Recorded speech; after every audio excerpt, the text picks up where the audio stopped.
नमस्कार, मैं डॉक्टर जितेंद्र कुमार आपका जेके बायोलॉजी क्लास में स्वागत करता हूं और आज के हम इस वीडियो में एक बहुत महत्वपूर्ण टॉपिक कंपटीशन के बारे में चर्चा करेंगे और हम ये भी देखेंगे कि डायरेक्ट कंपटीशन जैसे इंटरफेरेंस, एक्सप्लॉयटेशन, साथ साथ इनडायरेक्ट कंपटीशन, अपेरेंट कंपटीशन के बारे में बिल्कुल सरल भाषा में चर्चा करेंगे और इकोलॉजी का ये बहुत महत्वपूर्ण टॉपिक है। साथ साथ हम पास्ट में जो सीएसआईआर में क्वेश्चन पूछे गए उस सवाल को भी हम लोग साथ में मिलकर सोल्व करेंगे। तो आइए हम लोग देखते हैं कंपटीशन और टाइप्स ऑफ कंपटीशन के बारे में बिल्कुल सरल भाषा में।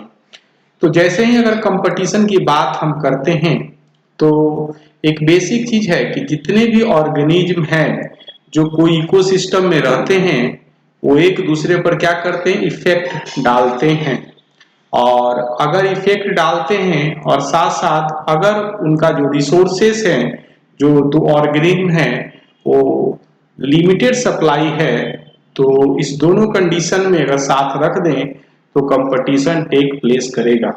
और इसको सरलता से कहें तो अगर कोई दो ऑर्गेनिज्म है सेम रिसोर्सेस पर डिपेंडेंट है, सेम रिसोर्सेस पर डिपेंडेंट है, वन और टू स्पीसीज, और ये बात ये रिसोर्सेज जो हमारा क्या है, लिमिटेड है। अगर अनलिमिटेड है तो कोई मतलब ही नहीं है, अगर लिमिटेड है तो कंपटीशन होगा एक और दो के बीच सेम रिसोर्सेज के लिए।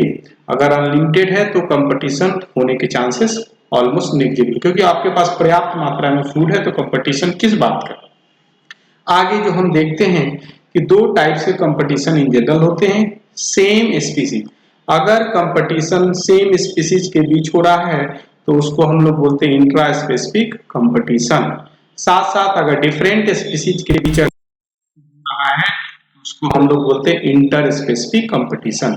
जैसा कि आप देख सकते हैं कि दोनों सेम स्पीसीज का कंपटीशन इंट्रा स्पेसिफिक कंपटीशन, और ये डिफरेंट स्पीसीज के बीच जो कंपटीशन हो रहा है जिसको इंटर स्पेसिफिक कंपटीशन कहते हैं। इन जनरल जो इंट्रा सेम स्पीसीज का जो कंपटीशन होता है वो ज्यादा खतरनाक होते हैं, क्योंकि दो both dependent on the same resources in compare to interspecific competition. इस बात को ध्यान रखना है। साथ ही साथ अगर हम बात करें कि दो स्पीसीज अगर क्या करें, कंपटीशन कर रहे हैं for the same resources can not coexist, और इसको हम लोग कॉम्पिटिटिव एक्सक्लूजन प्रिंसिपल के नाम से भी हम लोग जानते हैं। इस बात को ध्यान रखना है कि अगर दो ऑर्गेनिज्म हैं और सेम रिसोर्सेज के लिए डिफरेंट स्पीसीज के हैं और सेम रिसोर्सेज के लिए सेम स्पीसीज हैं तो कैन नॉट को एग्जिस्ट, जिसको हम लोग और नहीं एग्जिस्ट करेंगे और एक इलिमिनेट आउट हो जाएंगे, जिसको हम लोग कॉम्पिटिटिव एक्सक्लूजन प्रिंसिपल के नाम से भी जानते हैं। इसका लिंक मैं डिस्क्रिप्शन में अलग से डाल दूंगा। कॉम्पिटिटिव एक्सक्लूजन प्रिंसिपल के लिए मैंने एक अलग से वीडियो बनाया है।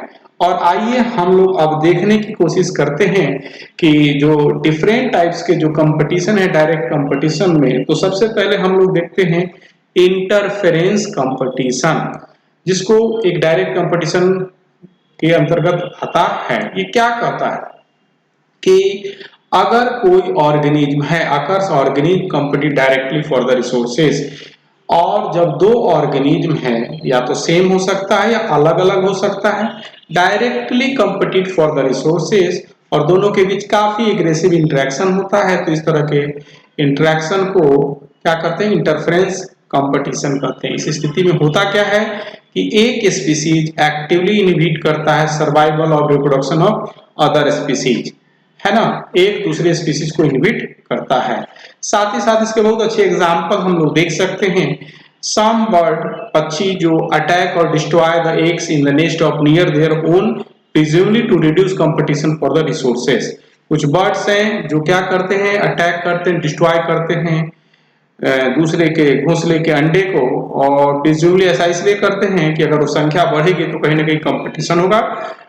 आप यहाँ देख सकते हैं जयकाल को फाइट कर रहे हैं for the piece of meat के टुकड़े के लिए फाइट कर रहे हैं, डायरेक्टली फाइट कर रहे हैं। साथ साथ male male competition in the red deer जो डायरेक्ट कंपटीशन का एक अच्छा उदाहरण है एक दूसरे को। जैसे आप देख सकते हैं इसको ऐसे डिनोट भी किया जा सकता है कि अगर स्पीसीज ए है और स्पीसीज बी है और दोनों के बीच डायरेक्ट कंपटीशन हो रहा है और दोनों के लिए नेगेटिव मतलब दोनों के लिए घाटा है, ठीक उसी तरीके से ऐसा भी हो सकता है ए और ए के बीच हम लोग डिनोट कर सकते हैं और इसके बीच भी क्या डायरेक्ट कंपटीशन हो रहा है, तो ये सेम स्पीसीज के बीच इंटरफेरेंस कंपटीशन है और ये डिफरेंट स्पीसीज के बीच इंटरफेरेंस कंपटीशन है और डायरेक्ट है।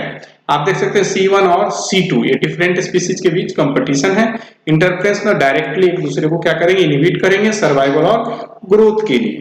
अब हम लोग जो बात करते हैं दूसरे तरह की कंपटीशन की बात करते हैं जिसको एक्सप्लॉयटेशन कंपटीशन कहते हैं, और ये भी डायरेक्ट कंपटीशन का एक अच्छा सेकेंड टाइप्स ऑफ उदाहरण है। डायरेक्ट कंपटीशन का दूसरे टाइप का उदाहरण है। यहाँ पर होता क्या है कि जब एक स्पीसीज मना कर देता है, डिनाइज करता है another to access the resources by simply by consuming it first, पहले कंज्यूम कर लेता है एक स्पीसीज और दूसरा स्पीसीज को क्या है, कंज्यूम नहीं कर पाता है। इस तरह के एक्सप्लॉयटेशन, एक स्पीसीज रिसोर्सेज का दोहन कर लेता है, ज्यादा से ज्यादा मात्रा में रिसोर्सेज ले लेता है तो दूसरे के लिए नहीं बचता है, जिसको हम लोग एक्सप्लॉयटेशन रिसोर्स कंपटीशन के नाम से भी जानते हैं। इसका बहुत अच्छा एक एग्जाम्पल, क्लासिकल एग्जाम्पल आप देख सकते हैं कि अगर ओल्डर ट्री है, ओल्डर ट्री प्लांट है तो एक कैनोपी, मतलब बहुत सुंदर कैनोपी, बहुत बड़ा कैनोपी बना लेते हैं, इस तरह का स्ट्रक्चर कैनोपी, और effectively absorb the available light, जितने भी सनलाइट पड़ते हैं सनलाइट इफेक्टिवली एब्जॉर्ब करते हैं और प्रकाश संश्लेषण की प्रक्रिया करते हैं। इसके रिजल्ट में होता क्या है कि इसके नीचे जो स्मॉल पौधे हैं, जो क्या है स्मॉल पौधे यहाँ पर नीचे में हैं, वो do not have access to that the resources and likely to survive, और उनके पास सफिशिएंट मात्रा में सनलाइट यहाँ पर नहीं पहुंच पाता है। इसके वजह से हो क्या रहा है कि ये अच्छी तरीके से सर्वाइव नहीं कर पाते हैं, और इसका कारण क्या है कि बड़े पौधे रिसोर्सेज को एक्सप्लॉइट कर लेते, ज्यादा दोहन कर लेते हैं in terms of anything sunlight, in terms of nutrient, तो सर्वाइव नहीं कर पाते हैं, और दोनों जो रिसोर्सेज है शेयर कर रहे हैं। इसके वजह से एपरेंट जो कहने का मतलब एक्सप्लॉयटेशन कंपटीशन हो रहा है। तो आप देख सकते हैं अगर रिसोर्सेज शेयर करते हैं तो आपका क्या होगा, एक्सप्लॉयटेशन कंपटीशन होगा। तो ध्यान रखना, अगर शेयर करते हैं रिसोर्सेज तो एक्सप्लॉयटेशन कंपटीशन होगा बिटवीन ए एंड बी। आप देख सकते हैं कि डिफरेंट स्पीसीज के बीच कंपटीशन कैसे हो रहा है, क्योंकि ये रिसोर्सेज को एक ज्यादा अगर दोहन कर दिया, ठीक है, तो कहीं ना कहीं क्या इसके लिए रिसोर्सेज बचेगा ही नहीं, तो apparent competition exploitation competition develop होगा।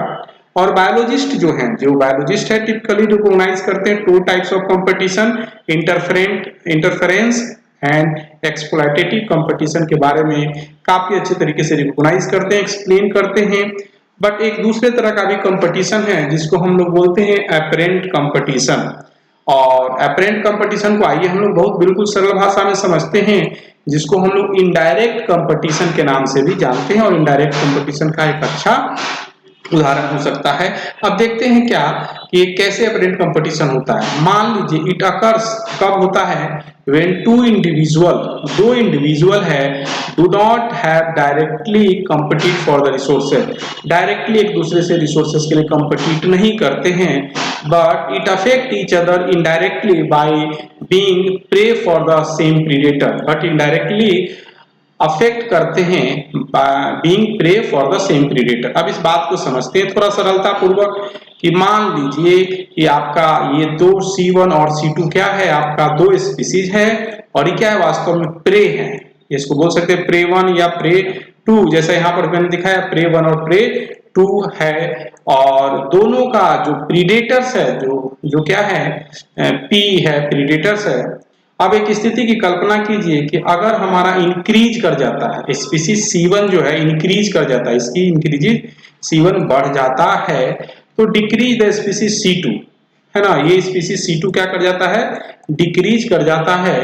और because the increase of a species, अगर ये सॉरी जो C1, इसको हमको बोलना चाहिए था C1 स्पीसीज वुड इंक्रीज करता है, तो नंबर ऑफ प्रीडेटर्स, है ना, अगर ये संख्या ये C1 बढ़ेगा तो इंक्रीज करेगा, किसकी संख्या को इंक्रीज करेगा, ये P1 प्रीडेटर्स को इंक्रीज करेगा, और ये अल्टीमेटली जब ये इंक्रीज कर जाएगा तो ये क्या करेगा, turn Hunt the more species of C2, तो ये अल्टीमेटली C2 को क्या करेगा, हंट करेगा, डिक्रीज करेगा। तो हमने यहाँ देखा क्या कि डायरेक्टली C1 और C2 के बीच में तो कोई कंपटीशन नहीं है, लेकिन इस कंपटीशन का आधार क्या है, ये प्रीडेटर के वजह से, दोनों का कॉमन प्रीडेटर है, इसके वजह से एपरेंट कंपटीशन, इनडायरेक्ट कंपटीशन हो रहा है।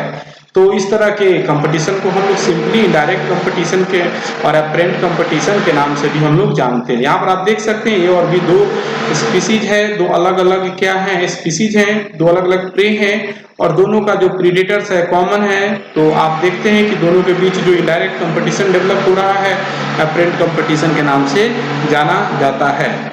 अब बात करते हैं, अगर आप CA/SAT/NET लाइफ साइंस की तैयारी कर रहे हैं तो आप चाहें तो CA/SAT/NET लाइफ साइंस क्लब से जुड़ सकते हैं, जहां पर ऑनलाइन ऑफलाइन दोनों बैच की सुविधा मौजूद है। और विशेष जानकारी के लिए 6202692436 पर कंसल्ट कर सकते हैं। साथ ही साथ आप चाहें तो JK बायोलॉजी क्लास को सब्सक्राइब कर सकते हैं, आप उसके प्लेलिस्ट में जा सकते हैं और देख सकते हैं। बहुत सारे वीडियो बेसिक भाषा में सरल भाषा में मौजूद है, आप उसको चाहें तो देख सकते हैं। और मैं अब आता हूं जो देखते हैं कि दिसंबर 2018 का ये सवाल है, काफी सिंपल सवाल है। क्या बोल रहा है कि टेबल ए है systematic representation of 3 types of pairwise species interaction and name of the some interaction in column B, select the best match of interaction column A and B is the systematic figure. तो आप देख सकते हैं कि ये इस तरह का कौन सा इंटरेक्शन है, कॉलम ए बी सी आप तीनों को पहचान सकते हैं।